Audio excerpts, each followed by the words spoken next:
Welcome to Raju sir math solution. আমি তোমাদের এই ভিডিওতে ষষ্ঠ শ্রেণীর কোষে দেখি 9-এর 7 নম্বর থেকে শুরু করে অঙ্কগুলো শেখাবো। আমি এর আগে পার্ট 1-এ আগের অঙ্কগুলো সুন্দরভাবে শিখেছি। তোমরা চাইলে সেগুলো দেখে নিতে পারো প্লে লিস্ট থেকে। প্লে লিস্টটি ডিসক্রিপশনে দেওয়া থাকবে, তোমরা সেখান থেকে দেখে নেবে। আজকেও আমি তোমাদের অঙ্কগুলো খুবই সহজভাবে শেখাবো। তোমরা পুরো ভিডিওটা ভালোভাবে দেখবে, তবে কিন্তু সহজেই বুঝতে পারবে। দেখো, প্রথমে 7 নম্বরের আড়াই নম্বর অঙ্কটি বলা হয়েছে 15টি লজেন্সের মধ্যে 3টি লজেন্স নিলাম। মোট লজেন্সের শতকরা কত লজেন্স নিলাম দেখি। বের করবো শতকরা কত লজেন্স নিলাম, তোমরা বোঝো, আমি সহজে বুঝিয়ে দিচ্ছি। প্রথমে আমি লিখে নেব যে 15টি লজেন্সের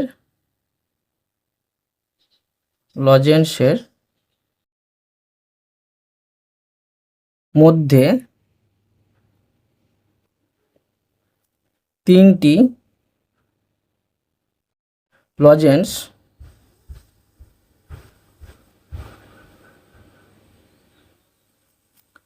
নিলাম।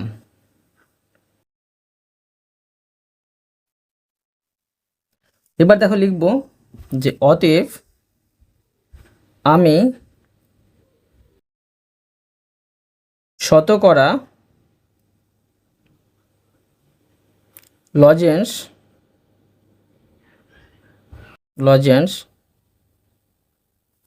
নিলাম। তো দেখো, শতকরা লজেন্স কত পার্সেন্ট নিলাম সেটা কিন্তু বের করব। সমান দেখো 15টি লজেন্সের মধ্যে 3টি, দেখো 15 নিচে হবে, 15টির মধ্যে 3টি নিয়েছি। শতকরা বলা হয়েছে, তো এর শতকরা বের করব। শতকরা বের করতে হলে আমাকে কিন্তু উপরে 100 দিয়ে গুণ করতে হবে, আর পার্সেন্ট দেওয়া থাকতে গেলে নিচে গুণ চিহ্ন দিয়ে 100 বসাতাম। এখানে দেখো কাটাকুটি যাচ্ছে, 3 5 15, এবার 5 20 কিন্তু 100, ঠিক আছে। সমান দেখো কি দাঁড়াচ্ছে, এখানে দাঁড়াচ্ছে 20%। বুঝতে পারলে? এটা হলো উত্তর। এবার দেখো 2 নম্বর প্রশ্নটি। দেখো, প্রশ্নে বলা হয়েছে 24টি কুলের মধ্যে 6টি কুল পচে গেছে। মোট কুলের শতকরা কত কুল পচে গেছে দেখি। করে দেখাচ্ছি, তোমরা দেখো। প্রথমে লিখব 24টি কুলের মধ্যে 6টি কুল পচে গেছে।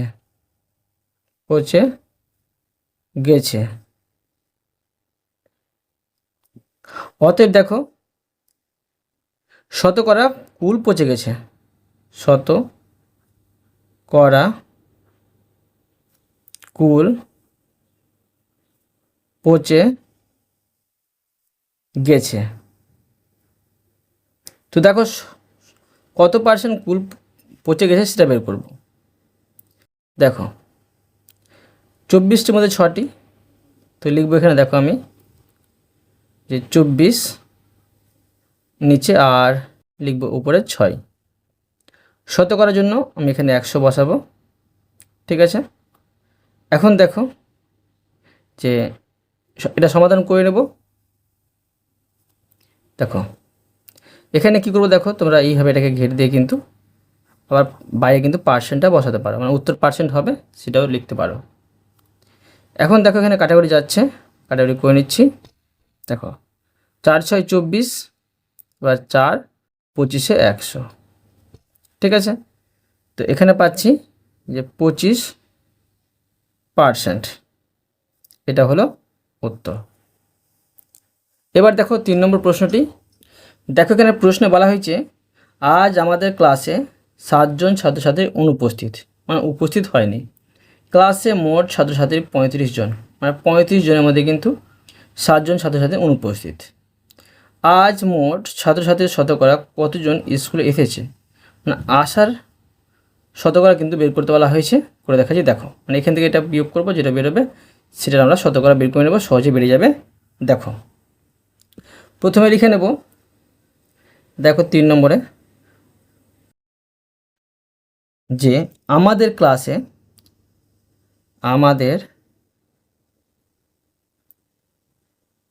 ক্লাসে আজ উপস্থিত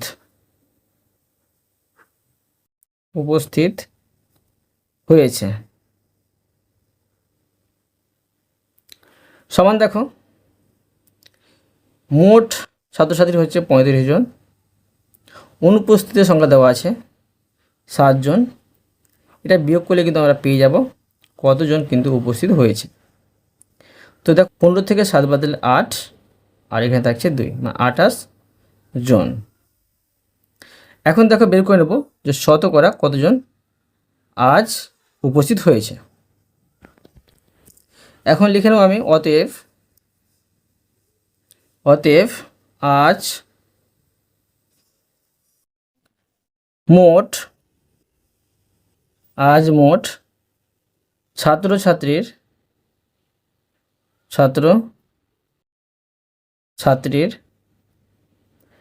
শতকরা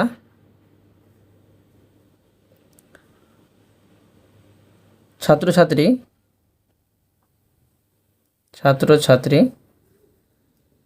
স্কুলে এসেছে সমান দেখো যে 35 জনের মধ্যে কিন্তু 28 জন এসেছে। তো এখানে কী করবো দেখো আমি যে 35 লিখবো নিচে আর 28টা লিখবো উপরে, আর গুণিত দিয়ে দেখো শতকরা বের করলে 100 গুণ করব। তো দেখো সমান এখানে দুটো দেখো 7 দিয়ে ভাগ যাবে, তো দুটোকে যদি 7 দিয়ে ভাগ করি 4 7 28, এখানে এটা হচ্ছে 5 7 35। আবার দেখো 5 20 হচ্ছে 100। এখন 4 20 পেয়ে যাচ্ছি 80%। ঠিক আছে, এবার দেখো 4 নম্বর প্রশ্নটি। দেখো প্রশ্নে বলা হয়েছে 55 মিটার লম্বা বাসের 11 মিটার কাদা ও জলের নিচে আছে। বাসটির শতকরা কত কাদা ও জলের উপরে আছে হিসেব করুন। এই অঙ্কটা দেখো 3-এর মতো আছে। তো প্রথমে কী করে দেখো যে 50 মিটার লম্বা বাসে এত মিটার কাদা জলের নিচে আছে, এটা বিয়োগ করে দেবো, তবে কিন্তু পেয়ে যাবো আমরা যে বাসটির কতটা অংশ কিন্তু দেখো কাদা জলের উপরে আছে। তারপরে সেটাকে আমরা শতকরায় প্রকাশ করে নেব, তবে কিন্তু পার্সেন্টটা বেড়ে যাবে। করে দেখাচ্ছি দেখো। তো দেখো লিখে নেব যে কতটা কাদা জলের উপরে আছে। প্রশ্ন দেওয়া আছে কতটা কাদা জলের নিচে ছিল, সে লিখবো না, তোমরা লিখতে পারো, কোনো অসুবিধা নেই। এখন লিখে নিচ্ছি যে বাসটির কাদা, বাসটি, ঠিক আছে, বাসটি কাদা ও জলের উপরে আছে, কাদা জলের উপরে আছে সমান দেখো যে মোট বাস ছিল 55 মিটার আর কাদা ও জলের নিচে ছিল 11 মিটার, এটা বাদ দিয়ে দেব মিটার, তবে কিন্তু পেয়ে যাব দেখো। তো 55 থেকে 11 বাদ দিলে পেয়ে যাচ্ছি দেখো 44 মিটার। এখন দেখো আমি বের করবো কি যে শতকরা কতটা জলের উপরে আছে। লিখে নিচ্ছি দেখো লিখে নেব যে অতএব যে বাসটি শতকরা কাদা ও জলের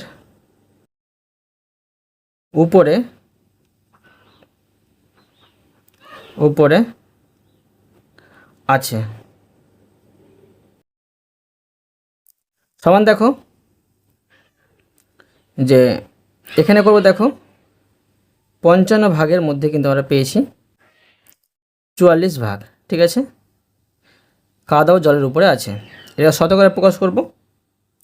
তো এখানে আমি দেখো কী করবো, যে গুণচিহ্ন দিয়ে 100 বসিয়ে নেব, সমান দেখো এখানে পাচ্ছি দুটোকে 11 দিয়ে ভাগ করা যাচ্ছে, 4 11 44, 5 11 55। আবার দেখো 5 20 পাচ্ছি 100, 20 4 পাচ্ছি 80, এরকম পার্সেন্ট, ঠিক আছে। এটা ভালো সুন্দর হবে। এরপরে দেখো 8 নম্বরের প্রশ্নটি।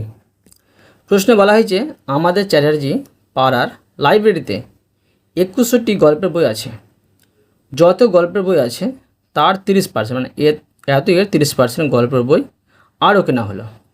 হিসেব করে দেখি আরও কতগুলি বই কেনা হলো ও এখন লাইব্রেরিতে মোট গল্পের বই কতগুলি হলো, মানে কতটা কেনা হলো আর মোট কতটা হলো সেটাও কিন্তু বের করতে হবে। করে দেখাচ্ছি, দেখো প্রথমে লিখব যে আমাদের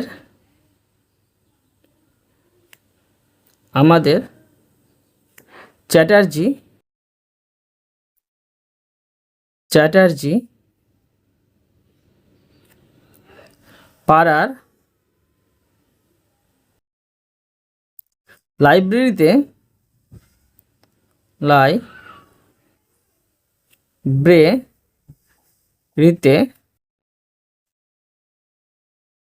21টি গল্পের বই আছে, ঠিক আছে। এখন আমি বের করব যে নতুন বই কেনা হলো। তো লিখব দেখো যে অতএব নতুন বই কেনা হলো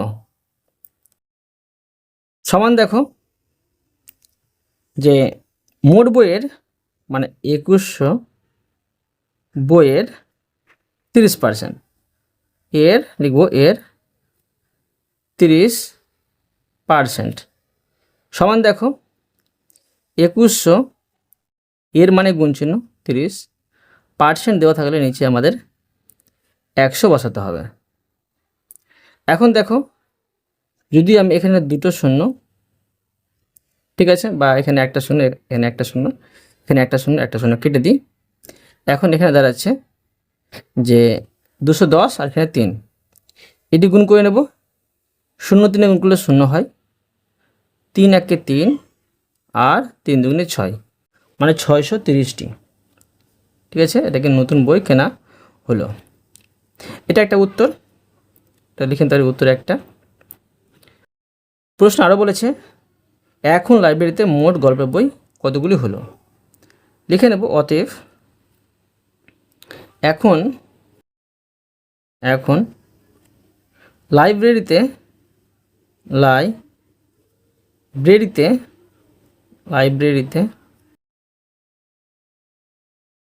মোট গল্পের বই হলো, তো দেখো সমান প্রথমে ছিল দেখো 2100টি যোগ নতুন কেনা হয়েছে 630টি। এখন দেখো আমি সমান দিয়ে যোগ করে নেব, 0 0 যোগ করে 0, 3 0 যোগ করে 3, 6 আর 1 যোগ করে 7 আর এখানে 2, মানে 2730টি, বোঝা গেল। এরপরে দেখো 9 নম্বরের প্রশ্নটি। দেখো প্রশ্নে বলা হয়েছে আজ সকাল থেকে খুব বৃষ্টি হচ্ছে, তাই আলমদের স্কুলে মোট ছাত্রছাত্রীর মাত্র 20% ছাত্রছাত্রী উপস্থিত হয়েছে। আলমদের স্কুলে মোট ছাত্রছাত্রী 1230 জন হলে আজ কতজন স্কুলে উপস্থিত হয়েছে হিসেব করে দেখি। খুবই সহজ, দেখো এটা আমরা 20% বের করে নেব, সহজে কিন্তু অ্যান্সারটি পেয়ে যাব, তোমরা বোঝো। দেখো প্রথমে লিখব যে আলমদের স্কুলে মোট ছাত্রছাত্রী, আলমদের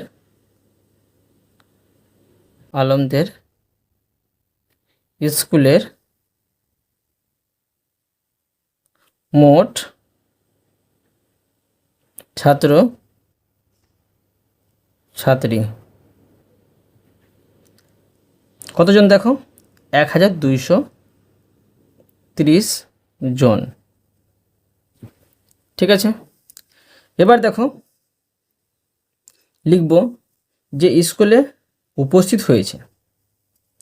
লিখব অতএব স্কুলে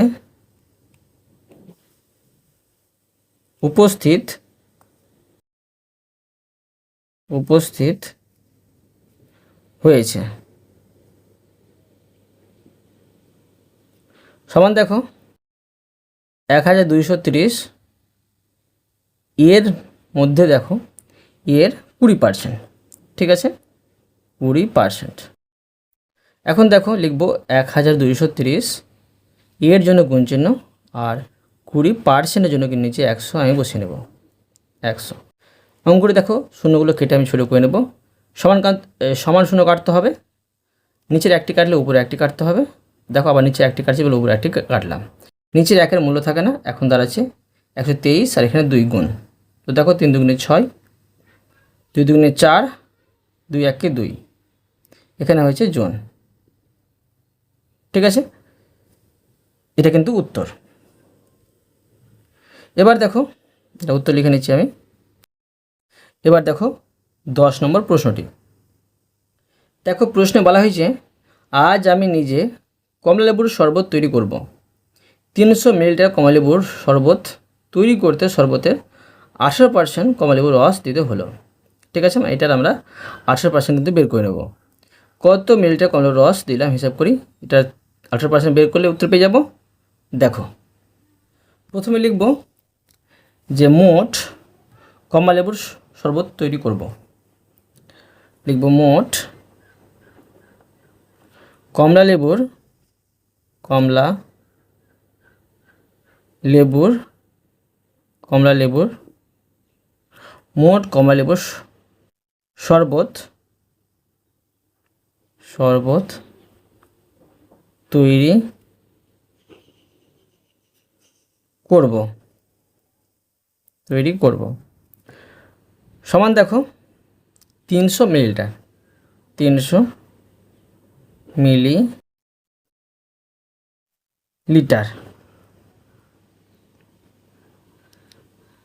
এবার দেখো অতএব দেখো বের করে নেব যে রস কতটা দিলাম। এখন লিখব যে কমলালেবুর রস দিলাম, কমলা লেবুর রস দিলাম। দেখো সমান 300 এর কিন্তু দেখো প্রশ্ন বলে দেওয়া হয়েছে 18%। ঠিক আছে, 18%। এখন দেখো যে 300 এর মানে গুণ চিহ্ন এখানে 18 আর পার্সেন্টের জন্য দেখো নিচে কী করব যে 100 বসিয়ে নেব। এবার দেখো এই দুটি শূন্য কেটে দেব। নিচে একের মূল্য থাকে না, উপরে দেখো থাকছে এখানে যে 3 18 54, এটা হচ্ছে মিলিলিটার। লিখে নেব মিলিলিটার।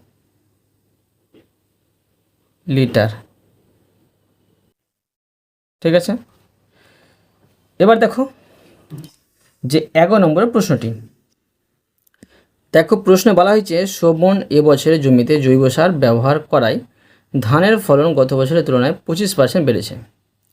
গত বছরে 12 কুইন্টাল ধান ফললে এবছর কত কুইন্টাল ধান ফলেছে হিসাব করি। তো দেখো 12 কুইন্টালে আমরা 25%টা বের করে নেব, তো তারপরে কিন্তু যোগ করে নেব, তখন পেয়ে যাবো আমরা এবছরে কত কুইন্টাল ধান ফলেছে। করে দেখাচ্ছি। দেখো প্রথমে লিখব গত বছর ধান ফলেছে, লিখব গত বছর ধান ফলেছে সমান দেখো 12 কুইন্টাল।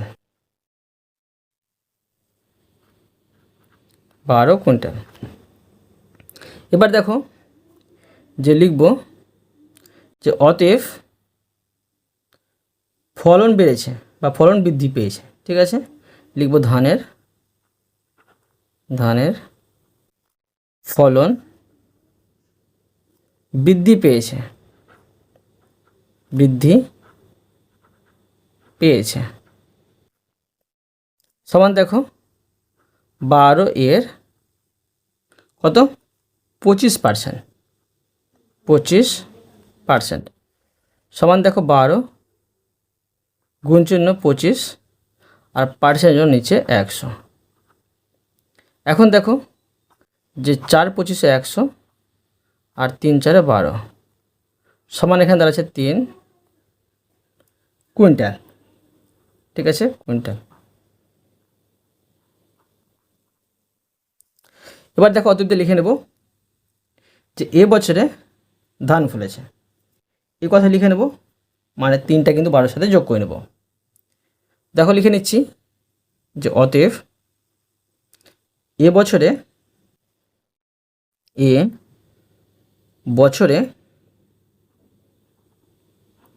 বছরে ধান ফলেছে সমান দেখো 12 যোগ 3 কুইন্টাল।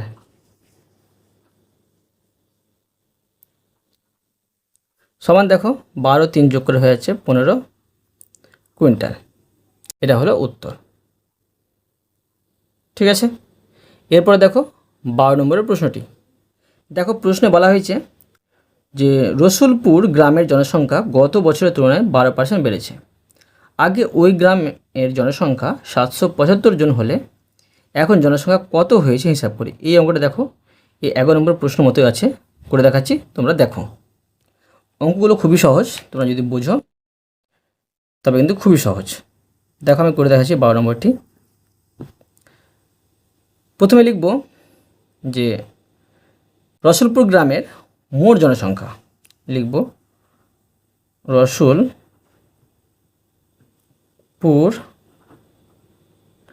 গ্রামের মোট জনসংখ্যা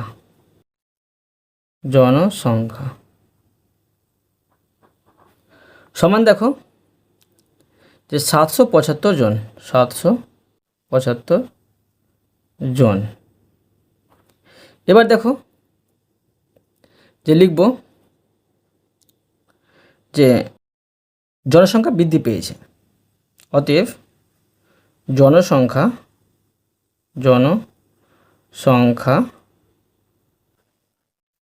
বৃদ্ধি পেয়েছে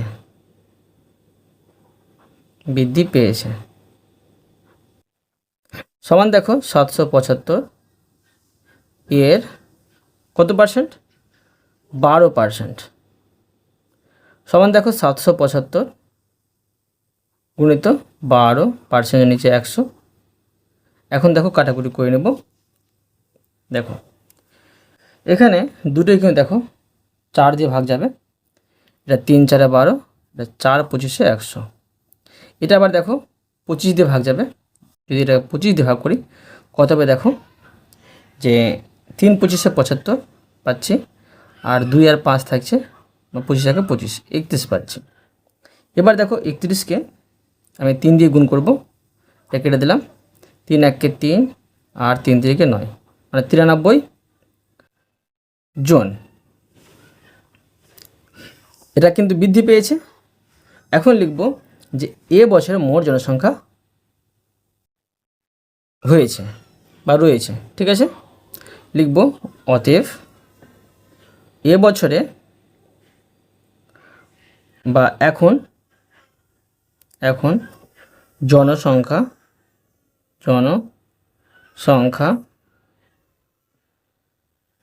হয়েছে।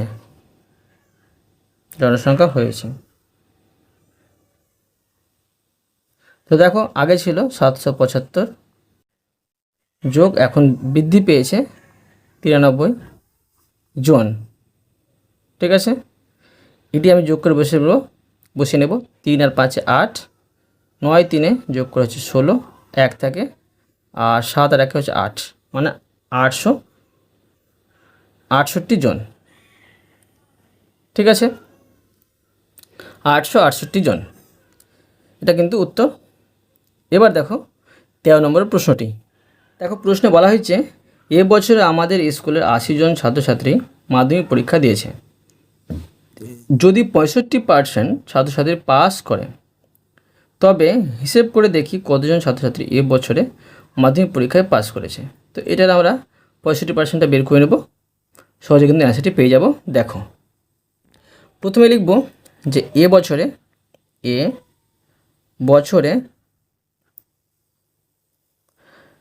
আমাদের স্কুলের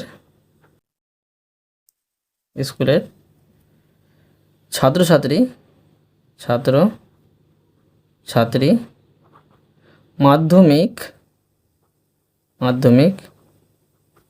পরীক্ষা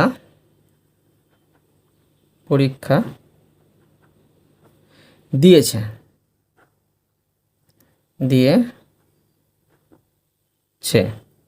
সমান দেখো 80 জন। এবার লিখব অতএব যে ছাত্রছাত্রী পাস করেছে। ঠিক আছে, তো লিখব যে ছাত্রছাত্রী পাস করেছে, সমান দেখো 80 এর কত পার্সেন্ট, দেখো 80 এর কিন্তু 65%, সমান দেখো 80 গুণিত 65, পার্সেন্টের নিচে 100 বসিয়ে দেব। এখন দেখো যদি আমি এটাকে দুটোকে দেখো যদি 5 দিয়ে ভাগ করি, 5 দিয়ে ভাগ যাবে, 5 13 65, আর এখানে পাচ্ছি 5 20 100, আর 20 দেখো 4 20 পাচ্ছি 80। তো দেখো এখন 4 13 পাচ্ছি 52, এখানে আমি 52 বসিয়ে নেব, 52 জন। ঠিক আছে, এটা হলো উত্তর। এবার দেখো 14 নম্বর প্রশ্নটি। দেখো এখানে প্রশ্নে বলা হয়েছে এক বিশেষ ধরনের পিতলে 70% তামা ও বাকিটা দস্তা আছে। 20 কিগ্রা একই রকম পিতল তৈরি করতে কত কিগ্রা দস্তা লাগবে হিসেব করে দেখি। তো দেখো যে কি করব, 20 কিগ্রা কিন্তু আমরা 70% বের করে নেব, তবে যেটা হবে সেখান থেকে কিন্তু 20 থেকে আবার বিয়োগ করে দেবো, তবে কিন্তু দস্তাটা পেয়ে যাব। দেখো প্রথমে লিখব মোট পিতল তৈরি করতে হবে, মোট পিতল, ঠিক আছে, মোট পিতল তৈরি করতে হবে, সমান দেখো 20 কিগ্রা। এখন লিখব যে অতএব যে তামা লাগবে। ঠিক আছে, তামার পার্সেন্টে দেওয়া আছে সেজন্য লিখব তামা লাগবে, যে তামা লাগবে, সমান দেখো 20 এর 70%, সমান দেখো 20 গুণ জন্য 70 আর পার্সেন্ট নিচে 100। এখন একটি শূন্য কেটে দেবো, এখানে দাঁড়াবে 7 দুগুণে 14 কিগ্রা। এটা কিন্তু তামা লাগবে। তো মোট পিতল তৈরি করব 20 কিগ্রা, তামা পেয়ে যাচ্ছি, তো এখান থেকে এটা বিয়োগ করে দেবো, 10 দ্বারা পেয়ে যাবো আমরা। লিখে নেব অতএব যে 20 কিগ্রা পিতল তৈরি